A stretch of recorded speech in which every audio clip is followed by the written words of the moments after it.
Take a moment and close your eyes. Imagine a single leaf, not a sword, not gold, not oil, just a leaf. Yet this leaf built empires, sparked revolutions, and continues to shape our daily lives. This is the story of tea. Legend tells us that in ancient China, around 2737 BCE, Emperor Shen Nong was boiling water under a tree when a few leaves drifted down into his pot. Curious, he tasted the brew, and the world would never be the same. From quiet temples in Asia to the stormy seas of colonial trade, tea has traveled farther than most armies.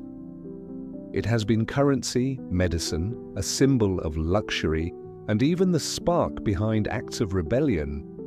But how could one humble leaf stir entire nations? Let's uncover the untold story of tea. In its earliest days, tea was far more than just a refreshing drink. In China, it was medicine, believed to cleanse the body and sharpen the mind. Buddhist monks used tea to stay awake during long hours of meditation, linking it to spiritual discipline. By the Tang dynasty, tea had transformed into a social ritual. Poetry was written about it, art was inspired by it, and entire books were dedicated to brewing it. The world's first tea manual, the Classic of Tea by Lu Yu, appeared in the 8th century. Through trade, tea spread to Japan, where it became an art form. The tea ceremony, a quiet dance of respect and mindfulness. Then came the Silk Road, and later the Portuguese and Dutch traders of the 16th and 17th centuries who carried tea into Europe. By the 1700s, tea was no longer just an Asian secret. In Britain, it became a craze. From royal courts to street vendors, everyone wanted tea, but obsession comes at a price. Demand was so high, Britain turned to massive plantations in India and Sri Lanka to meet it, reshaping entire landscapes and societies. And with it came darker chapters: exploitation of labor, control of trade routes, and tea's role as a tool of empire. Tea was no longer just a drink. It became power. The British East India Company held a monopoly on tea trade, turning it into one of the most profitable industries of the empire. Tea fueled the British treasury and expanded colonial reach, but power built on leaves is fragile. In the 19th century, the Opium Wars erupted. Tea was at the heart of it. Britain's thirst for Chinese tea created trade imbalances, leading to opium smuggling and devastating conflicts. The world was literally at war because of tea.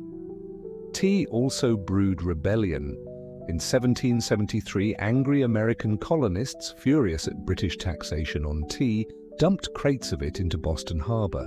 That single act, the Boston Tea Party, became one of the sparks that ignited the American Revolution. Think about that. The United States of America owes part of its birth to tea. And yet, despite its bloody political and economic history, tea is also comfort. Today, it's a daily ritual: the morning black tea in England, the soothing green tea in Japan, the sweet masala chai in India, the cooling iced tea in the US, and even bubble tea in Taiwan that's taken the modern world by storm. It connects us, it calms us, it fuels us. Tea has traveled through centuries of empires, revolutions, and trade, only to land quietly in your cup. So next time you sip your tea, remember, you're not just drinking leaves in hot water. You're sipping on centuries of history, power struggles, and cultural traditions. You're tasting rebellion, empire, and art, all in one cup. And hey, if tea could spark revolutions and reshape nations, imagine what this channel could do with your help. Hit that like button, subscribe, and share this video with a friend, because this isn't just about tea, oh no. Next, we'll dive into sugar, salt, and pepper, the everyday things that secretly built our world. So what's your favorite tea? Green? Black? Herbal? Or maybe bubble tea? Drop it in the comments, but choose carefully. History is watching.